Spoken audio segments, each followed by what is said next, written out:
nongeye kwifuriza ibihe byiza wowe dukurikiye muri aka kanya. Ni iby'agaciro kuba mudukurikira. Aka kanya tuje muri wa mwanya wacu mwiza wo kukugezaho ubusobanuro bw'amazina. Aka kanya rero tugiye gusubiza umwe mu bakunzi bacu batubaje ngo tuzamugezeho ubusobanuro bw'izina Anastase. Anastase rero ni rimwe mu mazina afitanye isano n'amateka maremare kandi arimo ubusobanuro bw'izina. Muri iyi video turaza kurebera hamwe inkomoko y'iri zina, turebe ibiriranga, ubusobanuro bwaryo, ibyo Anastase akunda, ibyo yanga, intege nke za Anastase cyangwa se ibibi bye. Gusa ntitwagenda tutababwiye mu rukundo uko biba byifashe. Yumva rero ni Strong Studio, naho njye tugiye kubana muri iki kiganiro. Ndi Mizero Felix, uhawe ikaze.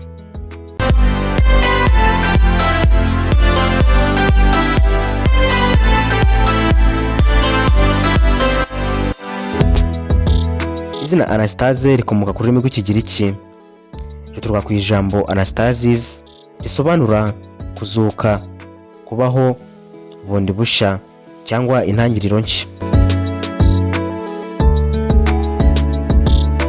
Ryakoreshejwe cyane cyane mu mateka ya Gikristo, rifitanye isano n'icyizere, guhinduka no gutsinda ibigeragezo.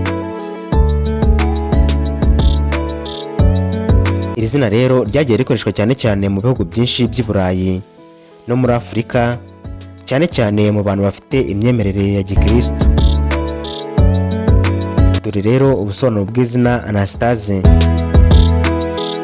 Uwitwa Anastase asobanurwa nk'umuntu ushobora guhaguruka nyuma yo kugwa, agahangana n'ibibazo bye ntacike intege. Ni umuntu uharanira kuba mu buzima bwiza kurushaho, ukunda kwitekerezaho no kwiga ku makosa ye. Iri zina rero risobanura icyizere n'imbaraga zo kongera gutangira niyo byaba bigoye. Dore rero ibiranga Anastase. Umuntu witwa Anastase akunze kuba umuntu utekereza cyane mbere yo gufata icyemezo. Aba afite umutima wihangana kandi udapfa gucika intege. Akunda ukuri n'ubwizerane. Aba afite ubwitonzi kamere nubwo yaba adakunda kwigaragaza cyane. Ashobora kandi kuba umuntu ucecetse, ariko imbere ye hakaba hari ibitekerezo byinshi. Dore rero ibyo Anastase akunda. Akunda amahoro n'umutekano w'imbere, kuba hafi y'abantu bamwumva kandi bamwubaha. Akunda kwigira wenyine igihe akeneye gutekereza. Imirimo rero imusaba ubwenge n'ubushishozi arayikunda cyane. Akunda kandi kugera ku ntego ze buhoro buhoro kandi adakunda ibintu byihuse cyane. Dore rero Anastase ibyo yanga. Anastase ntiyihanganira ikinyoma n'uburyarya.